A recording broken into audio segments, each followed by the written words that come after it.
Today's Take a Day, I want to talk about Ivica Zubac for the Los Angeles Clippers.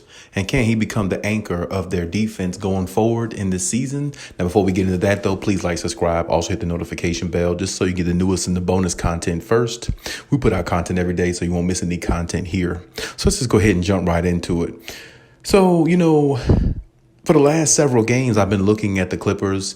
I said it a few videos ago, looking at Zubac, the way he's been playing, he hasn't been putting up like great gaudy numbers or anything like that, but he has been playing solid. I've seen the last several games where he's been averaging double-figure points and double-figure rebounds. And, when you look at that in its entirety, that's a big plus for him, because a lot of people have wrote him off within the last couple seasons because they just think that he's not developing the way he's supposed to, or hasn't developed to the player or to the level that people think that he has the potential to become.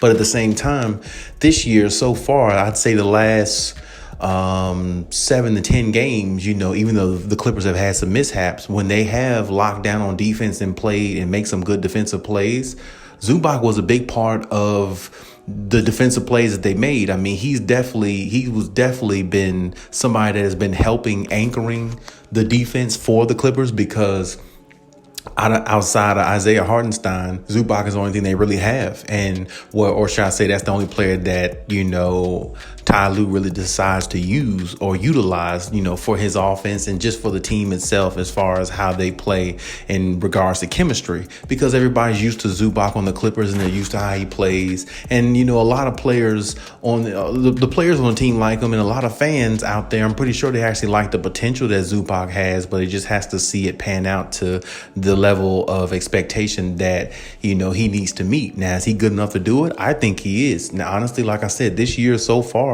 a lot of their defense has been anchored, by him, along with Nicholas Batum. I can't leave my boy Nicholas Batum out, but yeah, Zubac has definitely made some defensive, plays, and he's also, caused teams to actually, second guess themselves on offense, because he's been a staple in the paint, and he is a big body in the paint, and he's not afraid to go up and actually try to, block some shots. He's definitely, he definitely can get 1 or 2 blocks a game. He can definitely continue to do that. And he definitely can, just be a long, lengthy, big body in the paint, which the Clippers need to, alter some other team's offense, because other teams definitely want to penetrate and attack the Clippers. But if Zubac can stay, or get better as the anchor of the defense for the Clippers, I definitely think that's going to bode well for them, because even though if, Serge Ibaka comes back 100% how he was before, we just still need to see Zubac back him up coming off the bench and,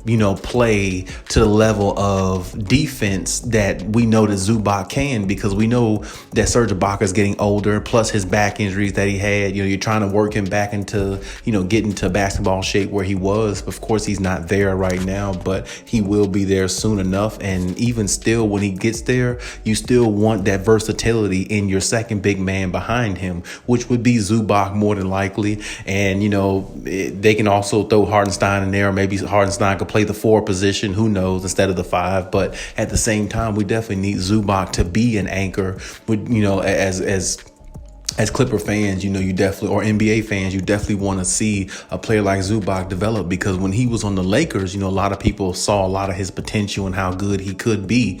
And, a lot of Lakers fans actually thought they lost a good piece in Zubac. So now the Clippers do have him over the last couple seasons.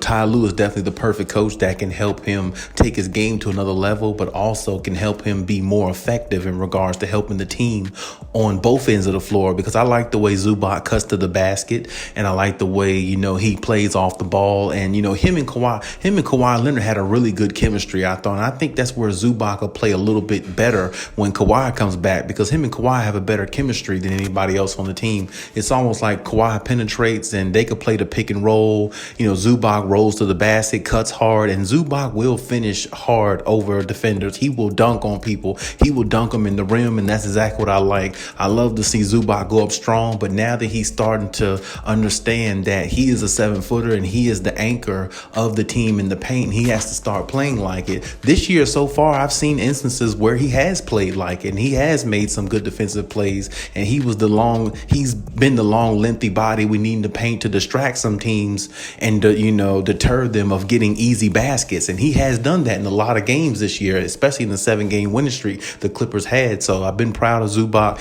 in regards to that. But of course, there's more work to do. He has more growing to do. And of course, we have to understand that, he can get there, but it's going to take the time and it's going to take his efforts to do it. And as long as Ty Lue puts him in the right position to do it, he'll be able to. Now, sometimes Ty Lue's lineups that he puts out there, I'm not sure what's going on, but I mean, hey, that's another story for another day. But at the same time, I like what Zubac has been bringing to the team this year so far, and I hope he just continues to ascend, because if he becomes a staple type big man that the Clippers can utilize as the first or second option, whether in the starting lineup or coming off the bench when Ibaka gets back to how he is or how he's supposed to be, you still would have a somewhat versatile weapon in Zubac. He can't shoot like Serge Ibaka or anything like that, but he cuts to the basket. He sets screens really hard, really well, and he plays off the ball really well. Like I said, by cutting to the basket,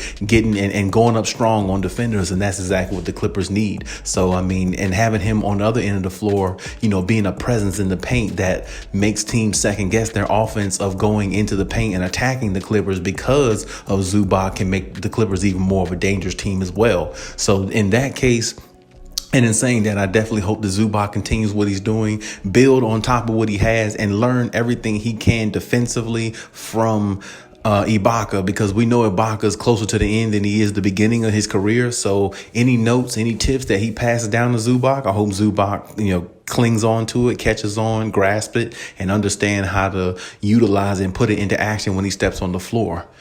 But hey, that's my take on the situation. Let me know what you think in the comment section. Let me know if you think, and let me know if you agree with anything I said about Zubac. Do you think he can be, an anchor for the Clippers going forward? Or you think maybe he should be traded? Or, let me know what you think, and we can always talk about it as always.